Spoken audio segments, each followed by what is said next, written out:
দক্ষিণ দিনাজপুর জেলার বুনিয়াদপুর বাসস্ট্যান্ড এলাকায় 1 মাস আগের একটি ঘটনাকে কেন্দ্র করে ফের চাঞ্চল্য।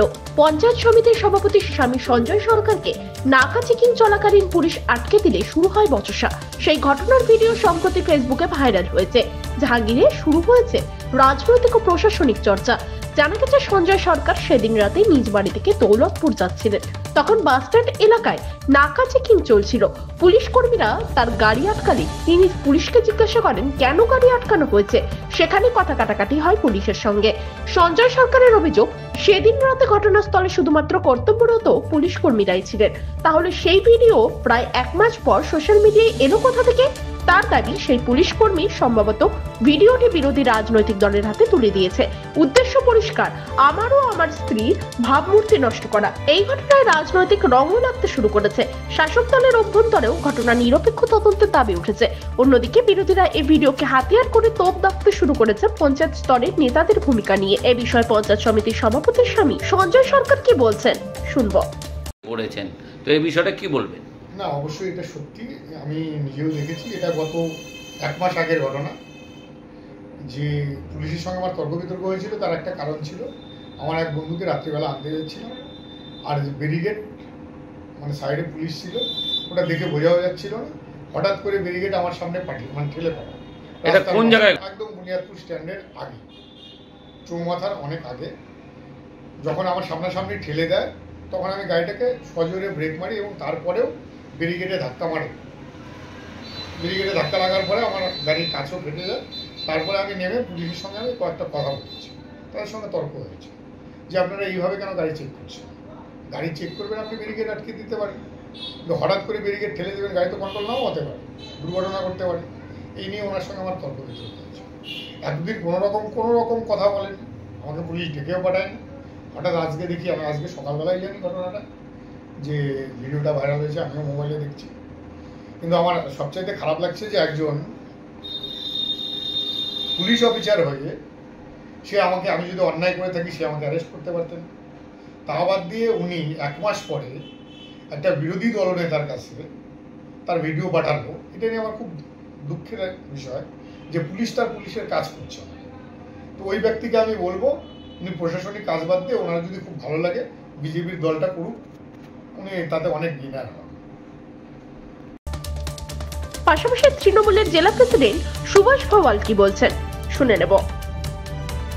এই 1-2 ঘন্টা আগে প্রথম ফেসবুকে দেখলাম। এটা অত্যন্ত দুর্ভাগ্যজনক এবং নিন্দনীয় ঘটনা। আমরা যারা জনপ্রতিনিধি তাদের আরও বেশি সতর্ক হওয়া উচিত যে সরকারি পদ ব্যবহার করে আমরা যেন কখনোই ব্যক্তিগত স্বার্থ বা উশৃঙ্খলতা আচরণ না করি। তো সভাপতি বোর্ড লাগানো একটা গাড়ি, সেটা অনেক রাত্রে মদ্যপ অবস্থায়, অ্যাকচুয়ালি ঘটনা কী হয়েছে আমি জানি না, তবে ভিডিওটা দেখার পরে গঙ্গারামপুরের ব্লক প্রেসিডেন্টের কাছে আমি জানতে চেয়েছি যে ঘটনাটা কী হয়েছে। সেটা জানলে হয়তো আরও ভালো বলতে পারতাম। তবে নিন্দনীয়, এটা এখন বলছি। আর এখান থেকে ফেরার সময় আমি গঙ্গারামপুর সভাপতির সঙ্গে দেখা করব, ওনাকে বলবো যে ওনার গাড়িটা যেন ব্যক্তিগত কাজে ব্যবহার না হয়, আর যদি গাড়িটা ব্যক্তিগত হয়ে থাকে তাহলে বোর্ডটা যেন খুলে রাখা হয়। এটাই সবাইকে বলা থাকে যে আমরা ব্যক্তিগত যে পদেই থাকি না কেন, আমার বোর্ড লাগানো গাড়ি নিয়ে আমার ছেলে উশৃঙ্খল আচরণ করবে, এটা কখনোই পার্টি বরদাস্ত করবে না। তো দেখি, যাওয়ার সময় সভাপতির সঙ্গে কথা বলবো, আর বিস্তারিত জানতে পারলে তখন জানাবো। তবে ঘটনা নিন্দনীয়, এ বিষয়ে কোনো সন্দেহ নেই। বিজেপি একটা অভিযোগ করছে এখান থেকে যে রাত্রের বেলা এরকম মানে রাস্তার মধ্যে এরকম একটা ঘটনা ঘটছে, পুলিশ প্রশাসনের কোনো ভূমিকা নেই, সেটা নিয়ে কি বলবেন? না, জানি না। অ্যাকচুয়ালি রাত্রি 10টা, 11টা বা 12টার সময় যদি কোনো একটা ঘটনা ঘটে, একবারে পুলিশ সিনেমার মতো এসে উপস্থিত হবে, এটা তো হতে পারে না। কিন্তু পুলিশের সাহায্য চেয়ে কেউ পায়নি এমন অভিযোগ কিন্তু নাই। যে ভদ্রলোকের দেখলাম, যার সঙ্গে তর্ক হচ্ছে, উনিও কিন্তু বলেননি যে পুলিশকে আমি ডাকছি। তো ডাকলে নিশ্চয়ই পুলিশ যেত, এবং রাত্রে পেট্রোলিং তো থাকেও কম বেশি। এবার ঘটনাটা হয়তো 8 ঘন্টা বা 30 মিনিটের হয়েছে, সেই মুহূর্তে হয়তো পুলিশ আসেনি। তবে পুলিশের সাহায্য অবশ্যই পাওয়া যাবে, এই বিষয়ে কোনো সন্দেহ নেই। দেখবো পুলিশের সঙ্গেও কথা বলে বিষয়টা তারা কতটুকু জানে। দলের তরফ থেকে কোনো ব্যবস্থা বা কথা বলবেন? হ্যাঁ, ব্যবস্থা বলতে আমি তো গঙ্গারামপুর ব্লক প্রেসিডেন্টকে বলেছি, উনি যা রিপোর্ট দেওয়ার দেবে। এবং যেহেতু আমাদের সভাপতি মহিলা, আমি নিজে ব্যক্তিগতভাবে যাওয়ার সময় ওনার সঙ্গে দেখা করব, যে কেন ওনার গাড়িটাকে এভাবে ব্যবহার করা হয়েছে আমি জানতে চাইব। অন্যদিকে বিজেপির জেলা সভাপতি স্বরূপ চৌধুরী কি বলছেন শোনাবো আপনাদের। দেখুন, আমরা একটা ভাইরাল ভিডিও দেখলাম। সেই ভিডিওতে পরিষ্কার দেখা যাচ্ছে যে গঙ্গারামপুর পঞ্চায়েত সমিতির যিনি সভাপতি আছেন, ওনার স্বামী সঞ্জয় সরকার রাতের অন্ধকারে মদ্যপ অবস্থায় সম্ভবত তিনি ছিলেন। আর এই মদ্যপ অবস্থায় যেভাবে পুলিশ হয়ে হয়তো নাগা চেকিং বা অন্য কিছু একটা ছিল, সেখানে যেভাবে তাকে বাকবিতণ্ডায় বা তার যে বক্তব্য আমরা শুনলাম, অশ্লীলভাবে যেভাবে তিনি আর বক্তব্য রাখছেন, তো পঞ্চায়েত সমিতির মতন একটা গুরুত্বপূর্ণ জায়গা, আর এই পঞ্চায়েত সমিতির সভাপতির গাড়ি আমরা দেখছি পাশেই দাঁড়িয়েছিল, সেই গাড়ি ইউজ করে একজন আর জনপ্রতিনিধির স্বামী কিভাবে আর এলাকাকে উত্তপ্ত করছে। অবিলম্বে প্রশাসনের উচিত এই রকম নেতৃত্বদের বা নেতাদের গ্রেপ্তার করা এবং তাদের উপযুক্ত সাজা দেওয়ার ব্যবস্থা করা। এতে এলাকার যে একটা ভারসাম্য, এলাকার যে সামাজিক স্থিতি, সেটা নষ্ট হচ্ছে। মানুষ এতে ক্ষিপ্ত, জনগণ এতে বিরক্ত। তৃণমূলের এই রকম নোংরা কালচার আর দক্ষিণ দিনাজপুরে তথা গঙ্গারামপুর মানুষ আর সহ্য করতে চাইছে না। ধন্যবাদ। তবে ঘটনার সত্যতা ভিডিও ফাঁসের উৎস নিয়ে তদন্ত দাবি করছে বিভিন্ন মহল।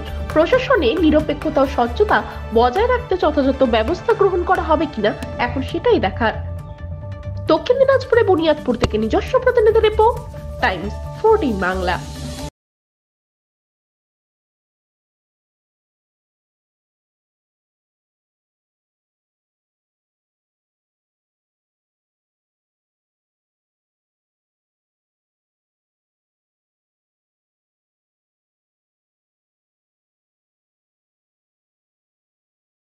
আপনি কি কিডনি রোগে ভুগছেন? তাহলে আর দেরি না করে আজই আসুন আপনার এলাকার একমাত্র বিশ্বস্ত প্রতিষ্ঠান জীবন রেখাতে। এখানে বিশেষজ্ঞ নেফ্রোলজিস্ট ডাক্তাররা লেজার ট্রিটমেন্টের মাধ্যমে রোগীদের সমস্ত ধরনের কিডনির এবং প্রোস্টেটের অপারেশন করে থাকেন। রোগী দেখছেন nephrologist doctor Arkaprabha Chakraborty, SSKM hospital, Kolkata. Doctor Sunil Kumar, Apollo hospital, Kolkata. Doctor Pinaki Mukherjee, NRS hospital, Kolkata. এছাড়াও এখানে প্রতিদিন অপারেশন করছেন ও বহির্বিভাগের রোগী দেখছেন ইউরোসার্জন ডক্টর আতার কাশিম, PG হসপিটাল, কলকাতা। তাছাড়াও এখানে স্বাস্থ্যসাথী কার্ড ও ওয়েস্ট বেঙ্গল হেলথ স্কিমের সুবিধা রয়েছে। আমাদের ঠিকানা রায়গঞ্জ, উকিলপাড়া। বিশদে জানতে কল করুন 8373066655 অথবা 8373066644 এই নম্বরে।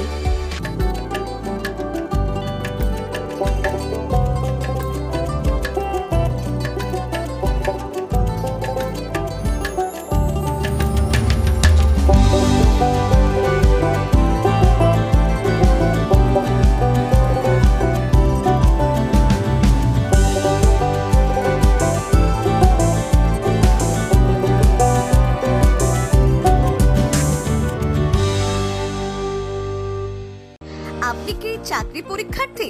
চাকরি পরীক্ষার বই খুঁজছেন? তাহলে আজই চলে আসুন সৌর বুক অ্যান্ড ম্যাগাজিন সেন্টারে। এখানে BSc, WBCS, bank, rail, ICDS, nursing, ANM এবং GNM সহ কেন্দ্রীয় ও রাজ্য সরকারের সকল চাকরির পরীক্ষার বই ও ম্যাগাজিন পাওয়া যায়। আমাদের ঠিকানা খড়িমোড়, মোহনবাটি, রায়গঞ্জ। বিস্তারিত জানতে যোগাযোগ করুন 9002904090 অথবা 9434347016।